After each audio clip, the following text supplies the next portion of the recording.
shirt's inside out right now. Not at all. Are you embarrassed of the Messiah? Are you embarrassed that Jesus is the Son of God? First of all, he wasn't the Son of God. He wasn't the Messiah. And you have every right to believe that. And he never existed. That we do not believe in any human being is God. He gave us the Torah on Mount Sinai, and that's the Holy Scripture. The New Testament is not holy, and it's not Scripture. It's called the only Testament, not the Old Testament. We have the only one. We don't need your help in anything, way, shape, or form. All we need is the God of Abraham, Isaac, and Jacob, and the God of Moses. You will see, without our embracing Jesus, without our accepting that sacrifice, or what you call a sacrifice, we will rebuild the third temple, we will do animal sacrifices again, and God will give us the whole of Israel, all the way up to the Euphrates River and down to the Nile River. We'll have the greater Israel that we've always dreamed of, and we won't have to believe in Jesus to get it. Hopefully you'll be alive to see it, but that's the truth. First thing, this is the arrogant disrespect that Christians have. This was a Jewish festival, whatever it was. Something that they're having for themselves. They did not go to the churches and say, hey, can you come over here and participate or be a part of this, or come over here and try to convince us otherwise. No, they're out here doing their own thing. They're having their own cookout. The Christians weren't invited, but yet the Christians are so arrogant to the degree that if you were having a cookout in this backyard, they will feel like they have the right to come into your cookout.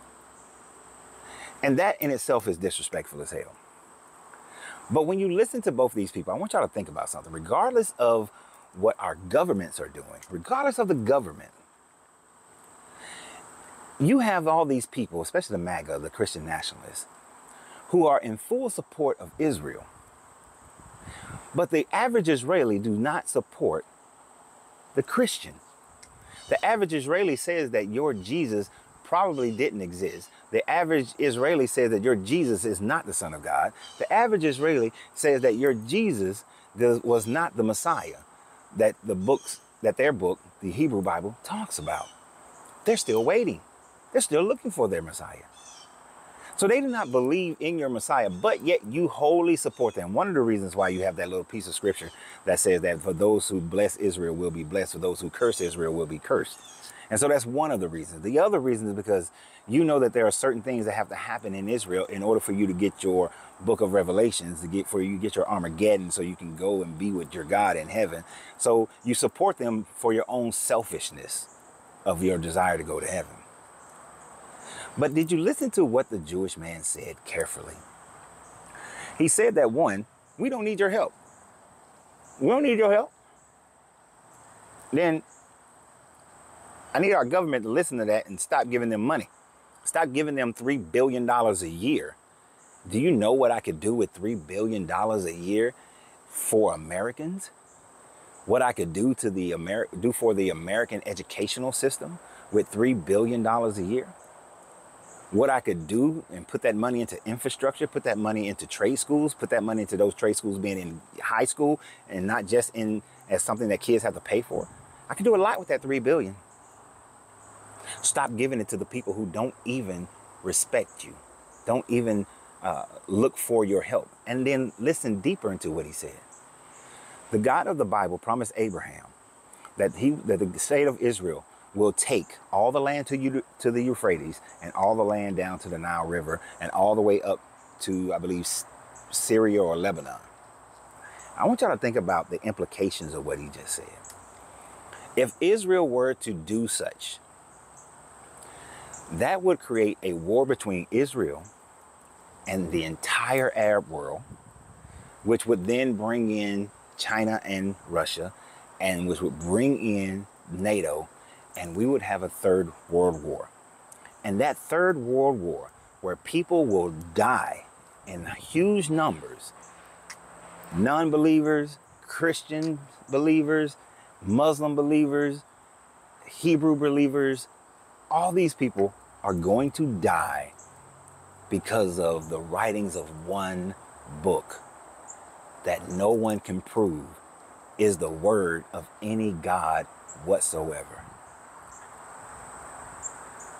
Mankind, wake up.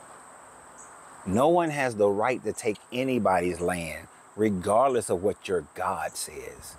because you can't prove that your God is God, and you cannot prove that that is the will of this God.